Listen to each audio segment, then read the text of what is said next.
Hey, what's going on tonight, YouTube? This is the one Mr. Blue here, and I want to do a video tonight to get a couple things off my chest, or really just, I guess, specifically one thing I want to talk about tonight more than anything is gun-free zones. I'm not going to sit here and take on the political fight in other states and some of these areas, like Illinois or California, or I think now Colorado has progressed towards the left, and obviously New York. I'm kind of keeping my blinders on a little bit more towards the state of Tennessee, which is where I live, and I'm struck oddly by the fact that the state of Tennessee allows businesses, public places such as malls, theaters, restaurants that are survived by the economic support from people like myself to put things in the doorways. And it has to be very specific, but they can actually become a punishable by law gun-free zone. Now, typically I would just say, look, I'm just not going to go to those places for a number of reasons, but there's a couple of spots, especially one of the malls that's extremely south of Nashville. I say extremely south, maybe 20 minutes south of Nashville, that is a huge mall. It's a pretty cool place to go. So it's a gun-free zone, legally. And I didn't know that. And I've actually walked in there a handful of times carrying.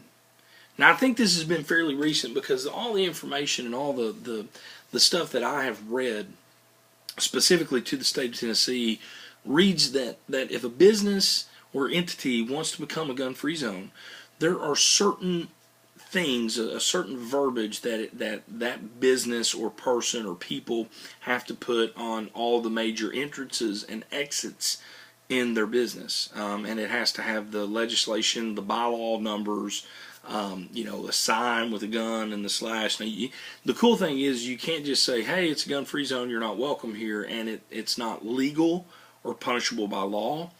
Technically, any business can ask you to leave for whatever reason, and you can choose to do that or not.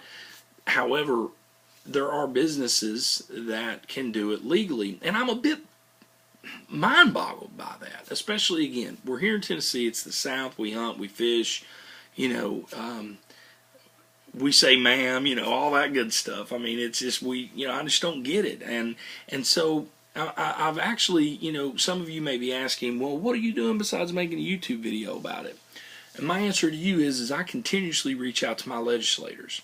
I'm a guy that, the way I look at it is my government taxes the hell out of me to keep these morons in office, and I try to vote for the lesser of two evils, typically 9 times out of 10, because I don't trust any of them. So if they're going to live off my dime and your dime, I expect them to, get back to me. Now, Bob Coker and Lamar Alexander are a couple guys that I've reached out to, and typically, I'll tip my hat to them, because 99% of the time, if I have an issue, or if I have a question, or if I don't agree with something, I say they, their associates or assistants or whatever will get back to me. And it is personalized to what I have asked. I have reached out a couple times on gun control, gun-free zones, and I have yet to hear anything back, which makes me a little bit mad. So I thought, why not? Why not go on YouTube and talk about it? 5 people may watch this video, and none of them may be from Tennessee, and that's okay, because when I get through with this, I'm going to feel a little bit better, and probably not be so aggravated about it. But the fact is that, when you look at it statistically, and I've had this conversation 100 times, statistically, when you look at all the horrific things, or the majority of the horrific things that have happened in this country over the last 10 years, 99% of them, and I mean, correct me if I'm wrong, but 99% of them, or close to that percentage, has happened in gun-free zones. I mean, you think about the horrific tragedy at Newton in Connecticut, and and I think about this gutless coward, this piece of trash, gutless coward, who walks in or blasts his way into a school and kills innocent children. I have young kids, and I was very uneasy, and still am to a degree. I mean, there's something inside of me that broke when I saw that story. But I think to myself, I don't know the answer, okay? I'm not going to sit here and act like I know the answer, because I don't. But at some point, if we're going to, and this is the thing that kills me, if we're going to trust people with our children, and in some cases, some of you deadbeat parents out there that basically their teachers are raising your kids for you because you're too lazy to raise them yourself, you have an issue with those people going through the proper channels to carry in school because, well, I don't know if I can trust them with a gun. Well, you trust them with your kids every single stinking day. It just doesn't make sense to me. It just simply doesn't make sense to me.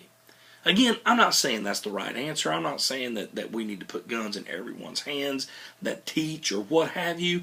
I just think that either A, if you ramped up, or if the government, who spends countless thousands and hundreds and thousands and millions of dollars on crap and giving millions of dollars to Egypt and all this other stuff, if they'd spend just a little bit of that money and put armed guards in our schools or around our schools to protect the perimeter, we wouldn't have that problem. Number two, you look at this whack job, this gutless whack job in Colorado, who goes to a preview of I think it was the Batman movie or whatever, right? He bypassed, and you won't hear this in the media, but you have to search for it and do your homework. This dude bypassed at least 6 or 7 theaters to get to the one that he went to do the shooting. Why? Because the one that he went to was the only theater that had legitimate signs up that it was a gun-free zone theater. The rest of them didn't have that sign. So he knew.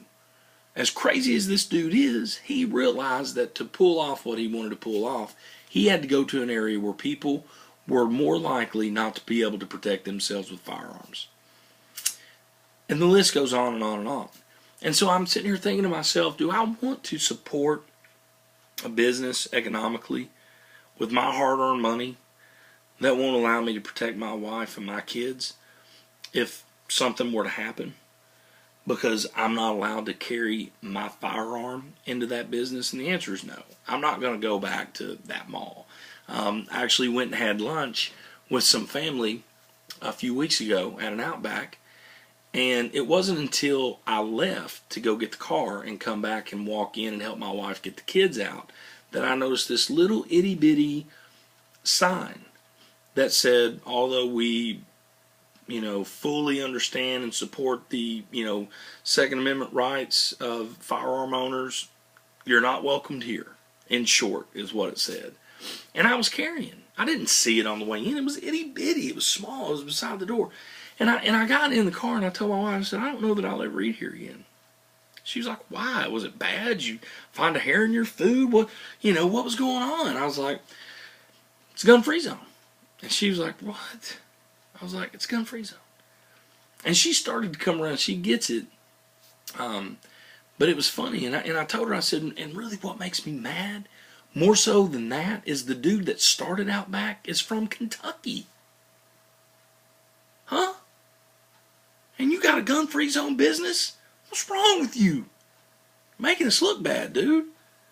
But anyway, so that's my soapbox for the night. I don't understand it. I think people, look, I understand there's an agenda out there from the gutless left, and that's my word tonight, is gutless. But I understand they have an agenda.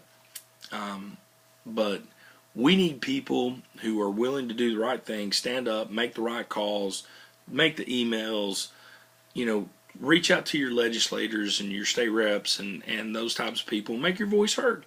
And do it in a professional way to where they actually might respond and get the fact that, especially here in Tennessee, that there is no room for gun-free zones. It is a breeding ground for criminal activity and for mass shootings. And I don't want to be a part of it. So that is my soapbox again. I hope you've enjoyed the video. I know I've got some new subscribers, so I appreciate you guys out there. Be on the lookout for some additional videos coming up. And again, I appreciate it. I hope you leave some comments and like my page. And again, this is the one Mr. Blue, and I'm signing out.